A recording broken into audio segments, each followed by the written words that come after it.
Afternoon, evening, United fans. How's it going? Um, yeah, where to begin with this one, eh? A bit crisis talks. Is it all media talking? Is there some genuine, genuine thoughts behind it? I'm not so sure really. Pretty concerning. Off the back of the Wolves' performance, it's pretty poor. I think we did a pretty all-time low in regards to United and United fans. I think it was pretty shocking, really, as a club. Didn't think we'd sort of see the reaction that we've seen. I think the trouble that you find a lot of the time with periods where you've got a bit of a break. I think there's something like a week's break now before the FA Cup match against Aston Villa. It's not a league match as well; it's an FA Cup game, which I think, to be quite honest, United have got to take it ultimately seriously, and be right on it. To be quite honest, and looking to win that match. I think being out of the Carabao Cup, but when you've got a little bit of a window, there often is a lot of media speculation around that, whether that be from a transfer point of view or just want to create high hysteria in regards to talking about transfers and chaos and upset rhythm and all that kind of carry on. So yeah, I mean genuinely pretty disappointed to see some of the reports we're seeing. Concerned, really, very concerned.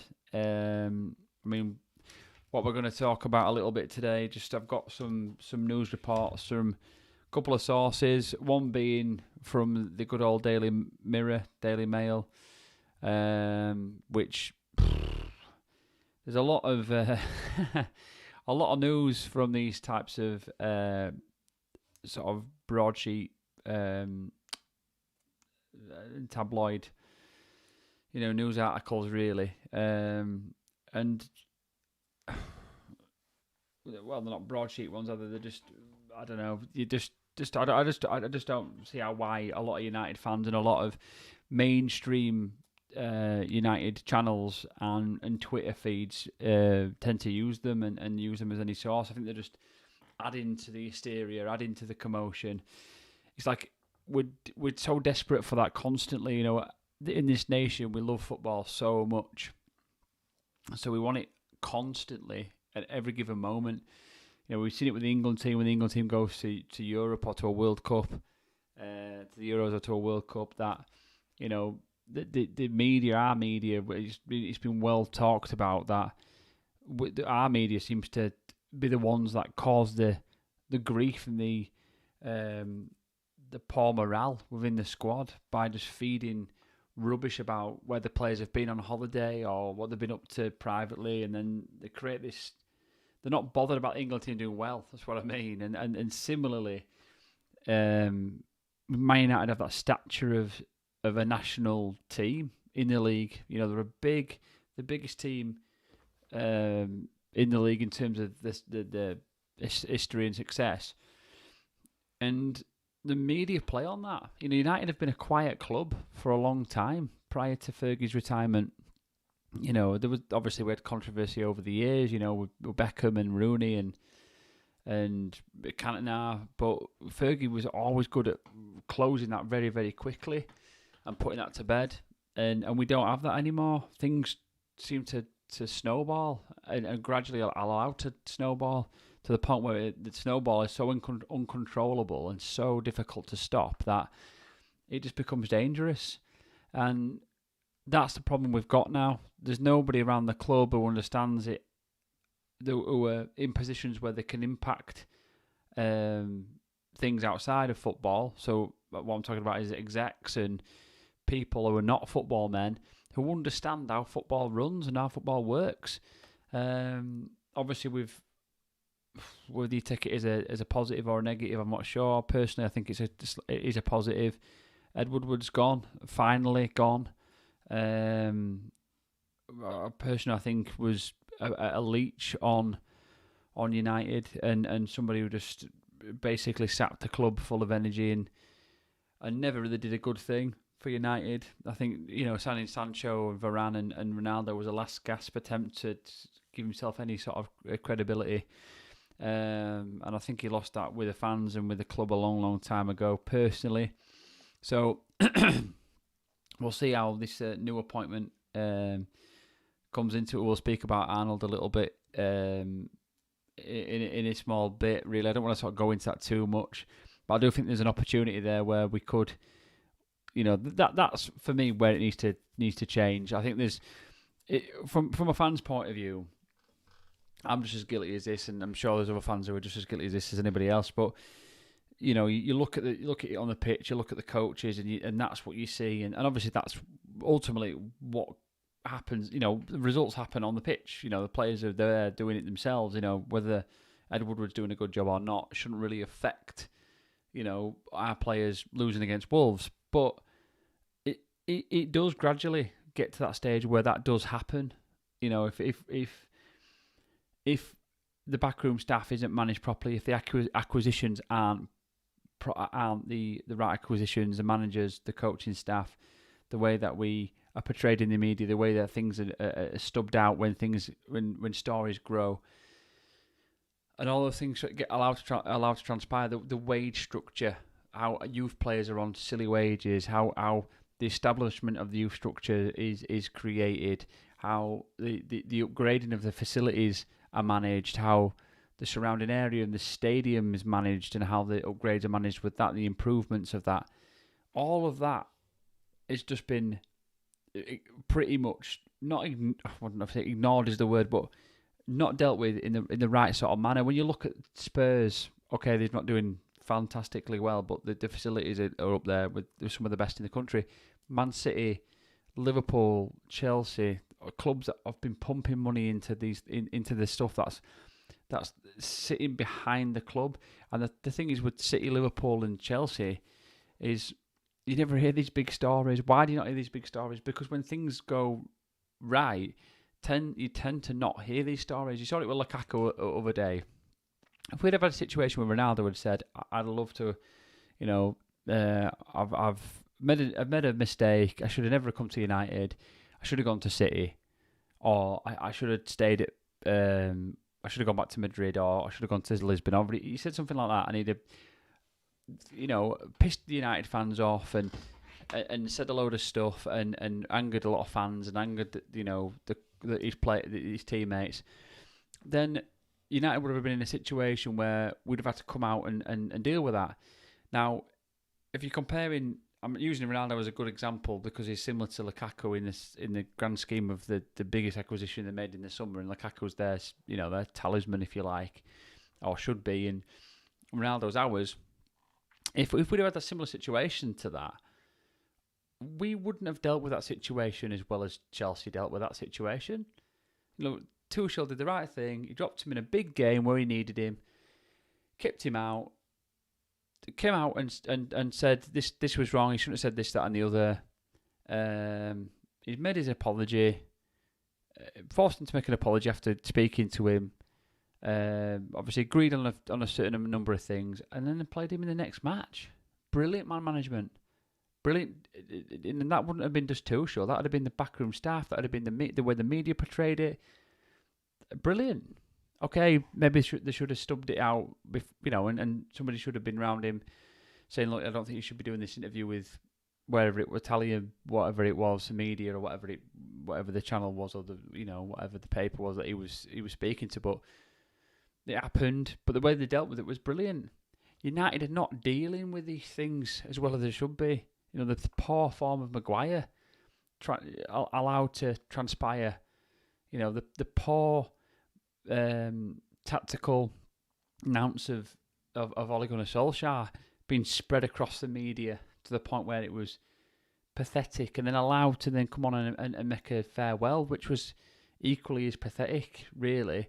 And we all love Ole Gunnar Solskjaer, but ultimately it got to the point of it being quite pathetic, and everyone felt a little sorry for him, and it should have never got to that stage. The situation with Jadon Sancho come in, struggled as a young player. There should have been players around him instantly, management around him, to make him feel welcome. and yet he's been thrown into Lions' Den, expected to perform. It would have never happened in Fergie's day. It's just constant failings from the club every time. The Pogba situation getting dragged over the coals every year since Fergie's left. When Fergie had Pogba, Fergie let him go. Instantly let him go. You know, I'm sure there was more to it than that, but he didn't have a player dragging United back and forth on whether he's going to stay or not. And then forcing their hand, saying, I want to get paid as much as one of the best players that's ever lived. It just goes on and on and on. You know, things leaking now in the media, players leaking things out in the media, and players allowed to say what they want to say with, you know,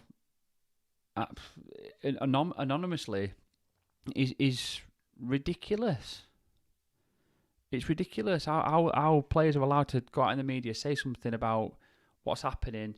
And this, let's be honest, this isn't just recently. This has been going on for years, since Mourinho, which suggests that it's somebody who's been there at least since Mourinho's been there. Or maybe there's just a culture where players feel like it's once they get a bit pissed off that they just find it appropriate to do it anyway. Either way, I don't know, but it's just not on. It's got to a point now where the club is becoming a little bit of a travesty and a little bit embarrassing, and it's sad because I was there on the 3rd against Wolves. I was there in the South Stand watching it.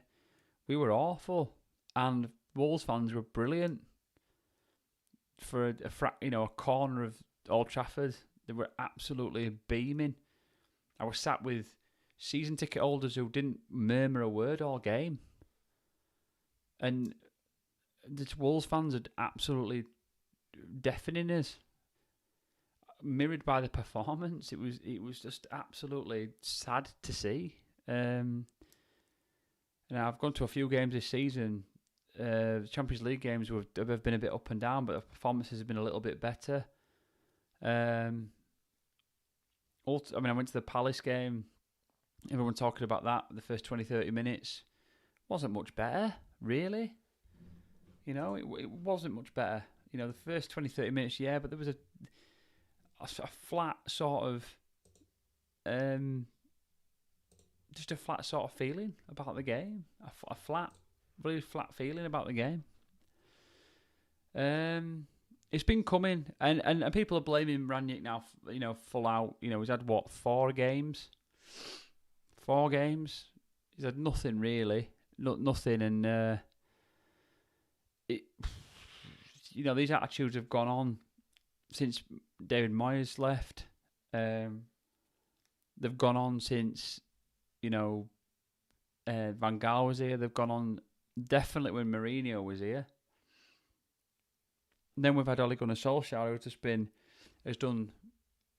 who's basically what he's done is he's opened a fun park for the players to do exactly what they want and make them feel exactly how they want to feel constantly all the time. They don't want to be pushed. They basically want to have the feeling of a mid-table club.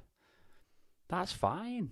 If that's how you want to feel, if you want to feel like, 1 week you'll come in and you might try your best, but the week after you I don't feel up to it. That's fine. Go play for Newcastle. Go play for Burnley. Go play for Wolves. Go play for these other clubs. And that's not a dig at those other clubs, but when you play for a big club like United, like Liverpool, like Chelsea, like Man City now, you've got to be professional. You've got to be professional all the time. Look at Pep with Foden and with Grealish the other day.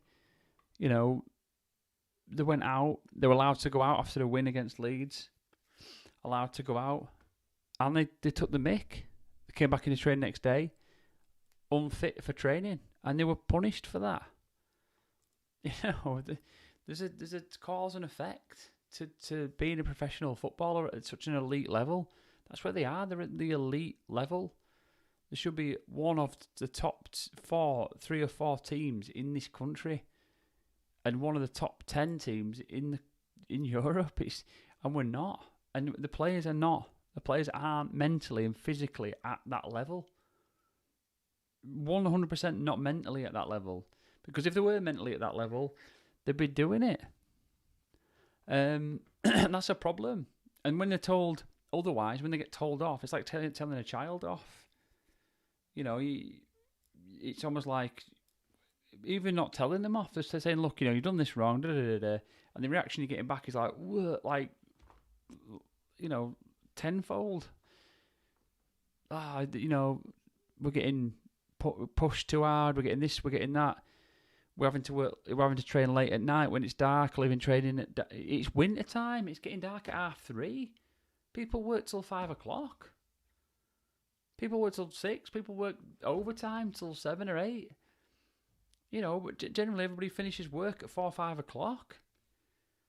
You're not getting pushed. What are you doing? Training a couple of hours in the morning, having breakfast, going back out for an afternoon session, coming out lunch, going back and training a few more hours. It's not unfair to ask, professional elite players who should be in the top 3 or 4 clubs in this country to be grafting, and it shouldn't be out of the ordinary to expect players of that calibre to be taking criticism, constructive criticism, where it's due, understanding it and taking it on the chin and trying to react to that rather than throwing in the towel.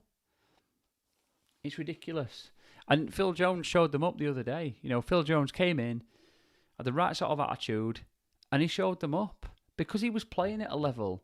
We forget this with Phil Jones, right? They know he comes under a lot of criticism because he just, let's be honest, he's not the best looking bloke. He looks like RoboCop took his mask off, but he's ultimately he's a professional athlete who's put the graft in over the last 2 years and he's got through the other side. And he deserved a chance the other day. He got given his chance under circumstances that allowed it, and he performed. We forget, as I said, what my point was with Phil Jones is that what we saw with Phil Jones was that he was playing with players who were a lot better than the standard that we had. We had Phil Jones back in the Fergie days when the standard that he was playing with was much higher than what he's playing with now. Much higher. So if anything, Phil Jones is almost thinking like, what the hell have I got around me here? That's why he looked better, because the standard he was playing at, he was a fringe player to a much better team. A much better team. Phil Jones was there when we had Robin Van Persie. We won that title the last year Fergie retired. When Scholesy was still there, Carrick was still there. It's ridiculous. Do you know what I mean? Whenever he was still there, it's just absolutely ridiculous. That's why Phil Jones is performing at such a level, because he was at a good level. He was at a high level. He just wasn't as good as the level that was there when he was originally there. The level he's at now, he is better than that. He is better than that, and he's looking around and going, this has dropped off. If anybody's got anything to say about it, it would be Phil Jones, because let's be honest now, Phil Jones is probably the most senior person in that squad who's seen it from Fergie being there through to now where it's at now. It's poor, and I'm disjointed with this discussion really, because I'm a little fed up and it's getting difficult to sort of come on and discuss it really, because you're talking about a world which, let's be honest, most of us will never ever delve into. We see it through a looking glass really, don't we? A multi-million-pound world of players and coaches and managers who seemingly can't seem to pull it together. Man United's infrastructure and backing should be one that's doing much better than it is, and there's reasons why, because the reasons is that the personnel that are doing those jobs are not competent to do them. It's as simple as that. If you had a business where people were incapable of running it at a certain level, then you wouldn't as a business owner, you would not keep those people working. You would make sure that you were hired people who were capable of running running the show, or else it wouldn't fit, would it? So that's seemingly what we're at now. And every time we lose, every time we're down, every time there's an excuse, every time there's a finger being pointed, it's a classic high school reaction where everybody's banding together. You know, who smashed that? Who drew on the wall? Who smoked? And it's like, rather than somebody putting their hand up and admitting to it, or everybody knuckling down, everybody, you know, it's I am Spartacus mode, where everybody's putting their hand up and going, do you know what? I'm fed up with this. I'm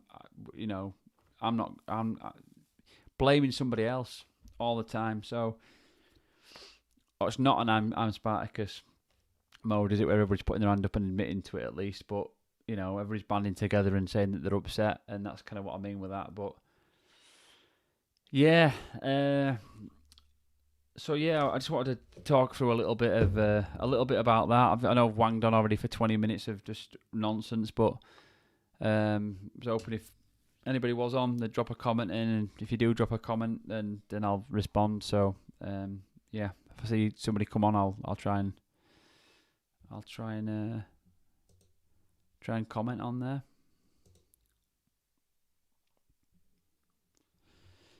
Right, so yeah. So Rangnick learns 17 Man United stars want out as Paul Pogba and Edinson Cavani lead Exodus. Well, as far as Paul Pogba goes, I mean, the man's a joke. I mean, he must play how many games a season? 15 games, 20 games a season if he's lucky. I mean, that in itself is embarrassing. If he goes anywhere else, what does he think he's going to get? Because he's going to want to play at a club that is going to want success. He's going to want to play at a PSG. He's going to want to play at, a top club in Italy, whether it be Juve or Inter. He's going to want to play at a Madrid. He's going to want to play at a Barca. He's going to want to play wherever it is, a top club in a big league. What does he think that the expectations are not going to be as good and not going to be as high? That the pressure is not going to be as great. It's going to be the same scenario, same situation. So him leading an exodus and wanting to leave. I mean, he faked injuries every season, and when this injury came, I saw him kicking the football. I saw the video of him when he pulled his hamstring or his quad, whatever it was that he pulled, and it's like, why is a multi-million-pound worth of player kicking balls like that willy nilly on camera in the cold, not stretching? It was just almost like a dud video just to put himself out for another 8 or 10 weeks till Christmas, till the January transfer window, and then make his decision. So it's entirely up to Pogba. I mean, I'm sick and fed up of talking about him, and I'm sure there's a lot of other United fans that are equally as fed up of talking about him. I'd love to have him back in the squad, in the team. I think that he's the exact player that we've been missing. At the start of the season, he was the sole reason why we were looking strong, looking competent. He came on in a game just prior to his injury. I think it was the Atalanta game. I think it was the Atalanta game from what I recall, and he made the difference instantly. So it is Paul Pogba's got to make a decision. Does he want to play football? It's a short career at the top level, especially when you've got the attitude Paul Pogba's got. If you had the attitude that Ronaldo or any of the players who played well into the 30s have got, then it'd be a different kettle of fish. But Paul Pogba hasn't got that mentality, so he's going to play till his early 30s and call it a day, and then go and do whatever Paul Pogba sees fit, do some more adverts or whatever he wants to do. But he needs to make a decision and make it quick. And if he's happy and he wants to play for United, then make it happen. The thing is with why they're in this position, and I'll just talk about the players instantly. I mean, obviously this report here from the Daily Mirror. German inherited a bloated and disjointed team from Ole Gunnar Solskjaer. In November 2021, shortly after his predecessor was relieved of his duties. So far, Rangnick has struggled to restore any harmony at Old Trafford. Yeah, because what he had was a series of players who were tipped, let's be honest, to contend for the title. Okay, not win it. None of us expected. No United fan, I'm sure there was a couple, or even more than a couple. But I'm sure there was a fair few United fans who expected us, especially when we signed Ronaldo and Varane, to kick on and seriously compete for the title. I didn't agree with that. I think that was a little bit of a overestimation about where we were as a team and where we were as a squad mainly. Because from an 11 we were strong, but we'd not really shown enough form, both mainly home rather than away, because obviously his away form, oddly enough, was very, very strong, but his home form was weak. We were still leaking goals even away from home, despite his win ratio and his win record. We were leaking goals, which eventually catches you up. As Rangnick keeps saying, we're not in control of the games. When you're 1 or 2-0 up, you should control games and kill games off. We haven't done that for many years, and that's been his sole reason for trying to sort that out. So it's been a mess. So, and I think Ollie's style and Ollie's nature and Ollie's personality, which is makes a massive difference in your management skills, open the door for players to just behave as they wanted to behave. And Rangnick could see that. There was clear talent there.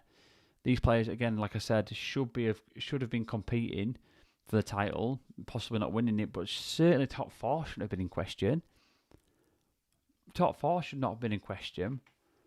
So, why are we underperforming? Rangnick's come in.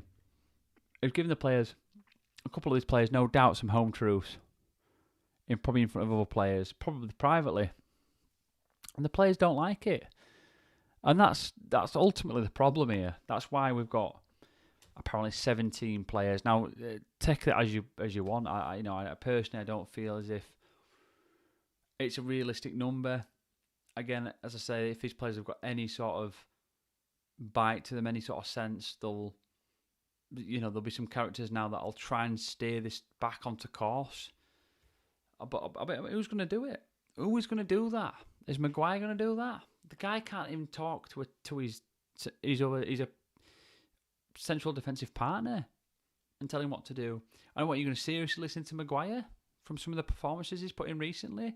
Now, I don't think in the last couple of games they've been that bad. I think at the start of the season it was a lot worse, but I think he sort of off the back of his injury, first game or two was pretty poor, but then he sort of was getting to some level of form and some level of consistency, but overall it's not been good enough. And he has to accept that. And what he's then expected to turn this around, he's not a captain.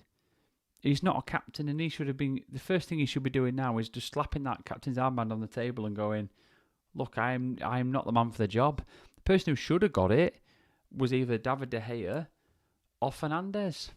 But the problem with Fernandes a little bit, as much as I'm going to say Fernandes should have got it, is when things don't go Fernandes' way, as we all know, that the body language starts deteriorating, the arms start flailing up, the complaints start coming.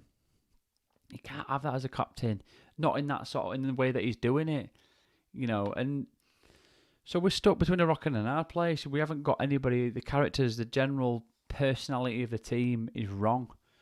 Ronaldo at United was always the talent. He was the star man, but quietly the star man. He wasn't the man shouting from the front. He was.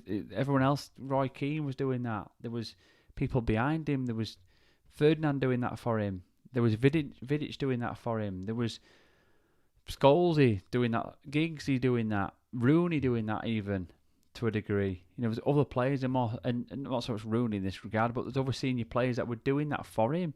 All Ronaldo had to do was concentrate on Ronaldo. He didn't have to concentrate on giving Greenwood a lesson on stuff, giving Sancho a lesson, giving all the other players a talking to and a lesson. He's not been brought in. He's not used to that. That's not his strength. That's not Ronaldo's strength to come in and start educating players about the levels they should be at. Because let's be honest, Ronaldo's been a selfish player all his career. That's not a bad thing. I'm not saying that's a bad thing at all. That's the reason why he's been so successful. That's the reason why you have to be so successful in the position that you're in as a striker. You have to think about being a striker and putting those balls away and being selfish. If you're a midfielder, you can't be selfish. You've got to think of the team. You've got to think of other people, and similarly to defenders. But strikers don't have to be, ultimately unselfish. So, he was brought in to be the cherry on top of the cake, not to be, the cake itself, and that's the problem. And there was other issues for United that weren't resolved in summer. We all knew we needed centre midfielders who could control the game, control the ball, be comfortable on the ball, dictate tempo. We haven't got it. We've got Freddie McTominay and Matic who's past it, and Mata who's sat there on a retirement package, sipping coffee. That's all I ever see when I go to Old Trafford. Him sat on adverts with various other players sipping coffee. It's ridiculous. Plays on big wages. We signed Henderson when Henderson really wanted to be playing football. We signed him after him being on loan. We kept him, signed him another contract. Henderson wanted to go, wanted to play football, but we convinced him that he'd get minutes, and he hasn't. And to be fair, David De Gea's kept him out. But what did he expect? What did United expect? And when we signed Fernandes, they were the warning signs at the time. We signed Fernandes out of desperation because we were in such a dire state of affairs with how we were performing, and it was a gamble that paid off. Fernandes turned us around and got us top 4. This January transfer window, we need another Fernandes.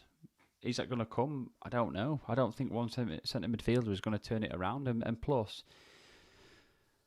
I don't think I think the issues go deeper than just the performances on the pitch. I think the body language is poor, which suggests that there's issues behind the scenes with generally the individuals themselves, but the makeup of the squad and the training regimes and the coaches and everything behind it. And let's be honest, these are issues that have gone on and just been discussed about in the media and by fans and on YouTube by fans for a year, at least a year. But we all know it's been a lot more than that. So, yeah, that's a little bit of that. But I mean, the players that that are upset ultimately, Jesse Lingard. Jesse should have gone in January, but Jesse had to be more of a. End of the day, these are not young kids anymore. These are young men. Jesse Lingard in his mid-20s should have been saying to. I know it's a little easier to say this now, but obviously convinced that he would play. Jesse had been there long enough to know that he wouldn't, and he should have gone. He should have gone to West Ham. He should have gone. He should have pushed for the move and gone. He didn't. He stayed, and that's been ultimately his problem. And he's got absolutely no minutes in a half a season now, and that's just a shame. But that's his own fault. Martial, okay, I feel a little bit sorry for Martial. I think this season he's done nothing wrong. When he's been asked to come in and do a job, he's done a job. Scored against Everton, got brought off half time, 60 minutes, something like that. Did nothing wrong, scored a goal. Start of the season, played against, was it Leeds? Might have been Newcastle, Jesse's goal. So Jesse scored, Martial, stepped over it, clever little step over, let it run through his legs to Jesse. Jesse scored, clever. He's done nothing wrong, and then apart from that, not played a game. Something going wrong there behind the scenes for him not to be playing. When things are going so poorly with Sancho and so poorly with Rashford, are not great for Greenwood. So, Donny van der Beek, well, where do we start with Donny van der Beek? No Fernandes after his suspension. Donny still can't get a game. Matic in there again. Ridiculous. Donny, we just wish him all the best, really. If he gets his move out this January transfer window, then good on him. Hopefully he'll get some minutes and, he moves on, we move on, and there we go. But the talks of the Donny van der Beek situation, apparently he's not got the stamina, he's not got the physical attributes to cut it in the Premier League.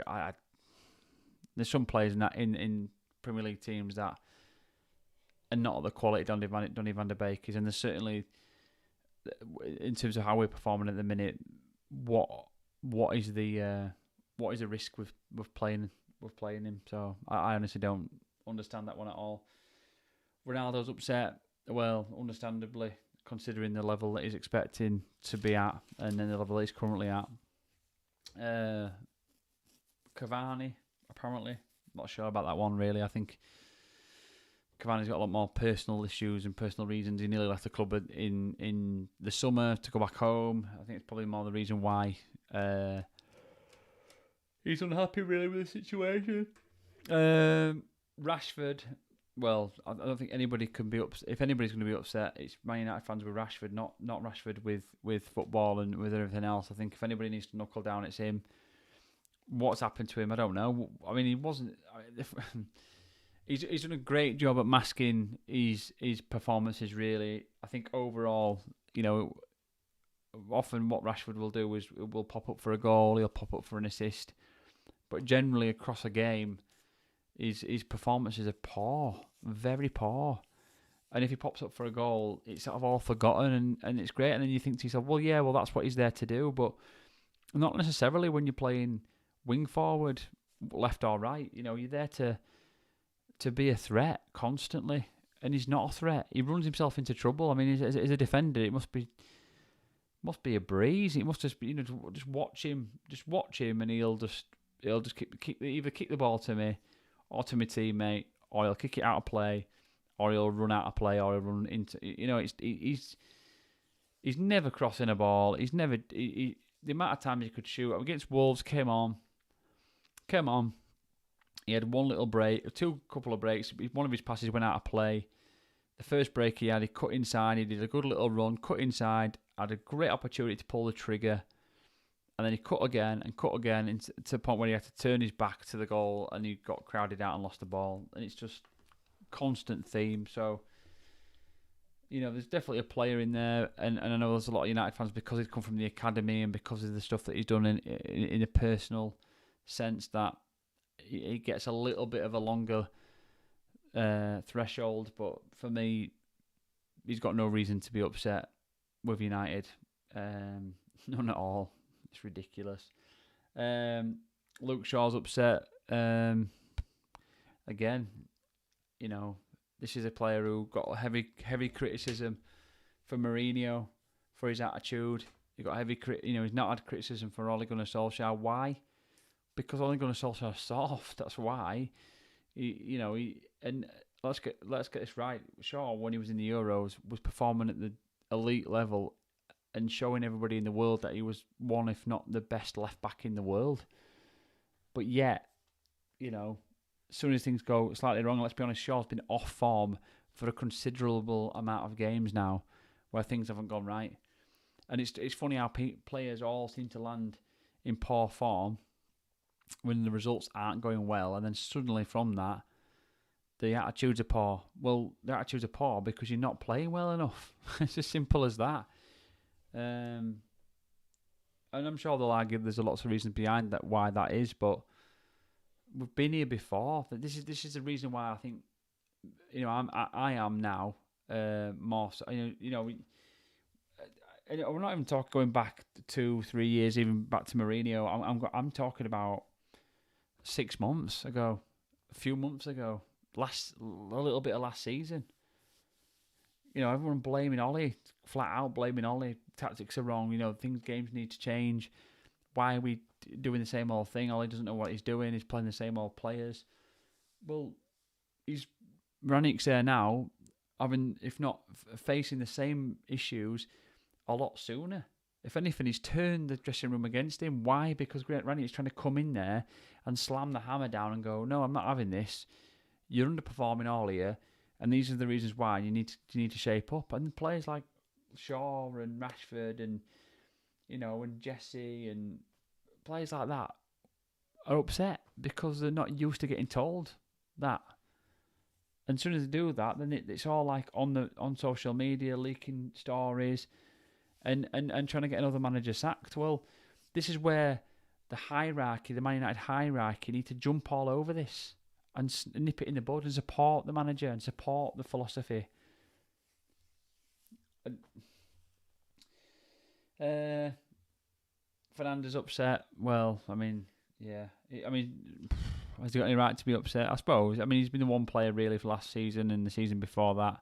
When we brought him in January, was the sole reason United turned a corner. But he was a stopgap. He was a plaster on a major issue that's never been resolved. And the issue being the level of quality that were coming in behind Fernandes. You know, Fernandes, unfortunately, I think was given too much of a big.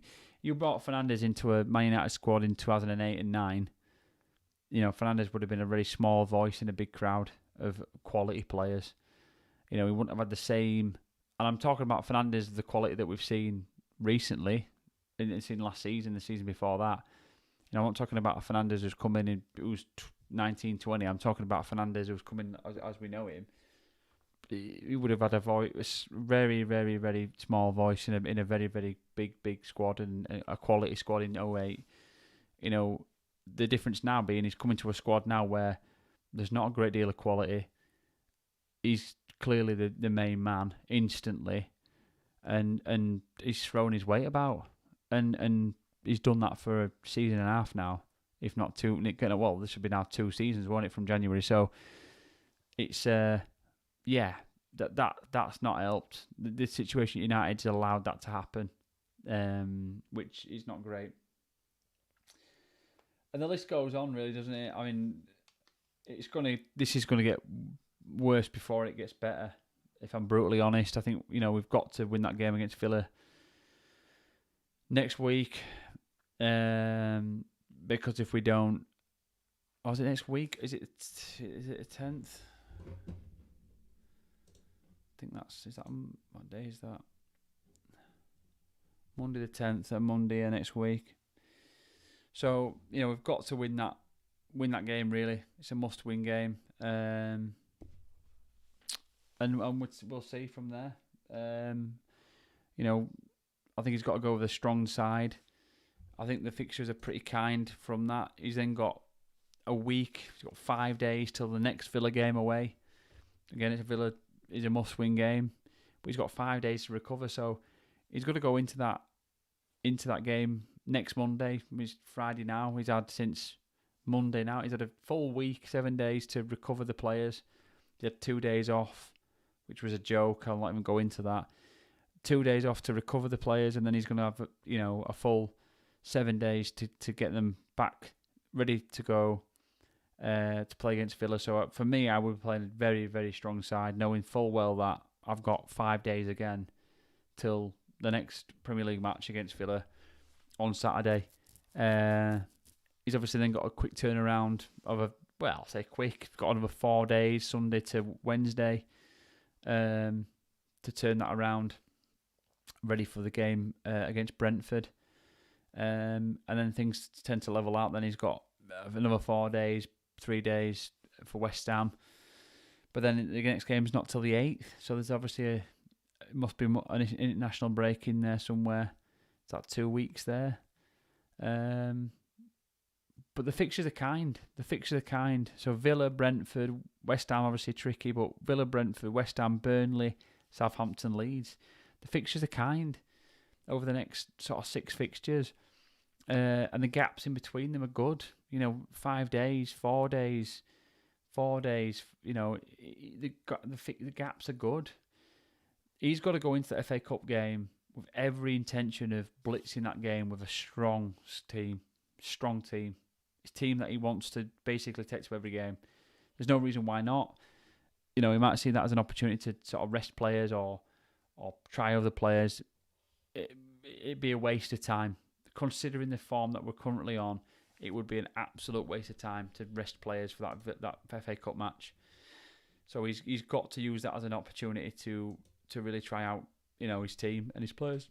So yeah, I wanted to talk a little bit about. I was going to talk a bit about future managers. I might do that one tomorrow, and I'll just wanted to mention quickly about the new chief executive announcement.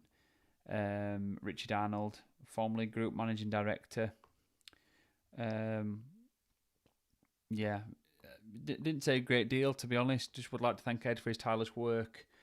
on behalf of Man United during his 9 years at the club. We now look forward to Richard and his leadership team opening a new phase in the club's evolution. It's all, let's be honest, I mean, the role that he's in is all one of a media perspective, and the way that the club are perceived in a commercial environment, aren't they? I know he's got a lot to do with acquiring players and making sure that the club is shooting in the right direction with other aspects of its life. But I think generally it's one to make sure that they're commercially profitable and a commercial outfit, which is a sole reason why United fans are all pissed off with the situation we've got with the Glazers, isn't it? Because that's ultimately what they're focused on and what they're concerned about. United is still a powerhouse in the world of a commercial entity, and that's what's making us fail as a football club. Ultimately, that's going to come to a crossroads, because who wants to support a team that is dreadful and is not performing and is not winning and is not in the best competitions, has got the best players? I mean, obviously, we all want to be United fans till the last day, but for a club to survive, the kids coming through want to make sure that United are up there competing with the best. Let's be honest, that's the reason that this club's going to survive. From the 80s and 90s, the situation commercially was a lot different than it is now. To survive in this world with the Cities and Chelseas and Liverpools and Madrids and other clubs in the world, you've got to be commercially sound as well as being a good football club. But the two have got to marry up. And at this moment in time, they're not, because the people who run the club commercially have no interest in the club from a footballing perspective. So they put people in charge who are more interested in preserving that than coming in and really establishing their own philosophy in the way that the football should be run. The Rangnick is a good appointment. The Rangnick appointment's come too late. It's come too late in a club and a team that is already disjointed. It's already a mess. Rangnick's used to building teams from the ground up, not trying to, refurb an already broken society. It's ridiculous. I've got no doubt that the fella will do it eventually, but it'll come with some pain. As I say, it's going to get worse before it seemingly gets better, because people are going to have to leave if they don't buy into what he's doing. And that seems at this moment in time, as we all know, quite a lot of players. And I think we'd all be foolish as United fans if we didn't believe that was already the case when Ole Gunnar Solskjaer was in charge, and when, let's be honest, when Mourinho was there, still hanging on dead weight, still hanging on Mata, still hanging on Matic. Phil Jones, for everything that he's done well the other night, and I think he's a brilliant player and he deserved his comeback and he did very, very well. But let's be honest, why was Phil Jones left there for 2 years when there could have been another squad player taking his position, taking his place in the squad, who could have been involved over a longer period of time? The club has been managed and run poorly for too long. And Rangnick's come in and he's upset the apple cart, rightly so, because that's what the players need to hear. And he's going to become a scapegoat for a seemingly bigger issue that's gone on for well beyond Rangnick and well beyond Ole Gunnar Solskjaer. Right, wow, 50 minutes of me ranting. That must be an interesting watch. You didn't have many people on tonight, which is a bit of a shame. I'm hoping to try and get a couple of people on with me to try and discuss a lot of these issues, so you don't have to just hear me yapping on about United and the situations that we're in and the frailties and the negativities. So hopefully I can get a couple of people who can help me out with doing some of that as well, or maybe even spinning it on his head and talking about some of the positives, which might be nice. So yeah, I'm going to try and do that either tomorrow or during the weekend. We'll see. Try and get some support and we'll get some video, of the people on here to give you a different view on the world. But if you do watch it, as I always say, please like, please subscribe, please watch. You don't have to necessarily subscribe, but just watch next time and drop some comments in there, and then we can have a chat. So, don't feel as if you have to subscribe, but it would be nice if you could, because it would help me out and show some support, because we all it takes a lot of effort and a lot of time to do this, so I appreciate it if you do enjoy it. But yeah, thank you if you have watched, and I'll catch you in the next one. Cheers guys, bye.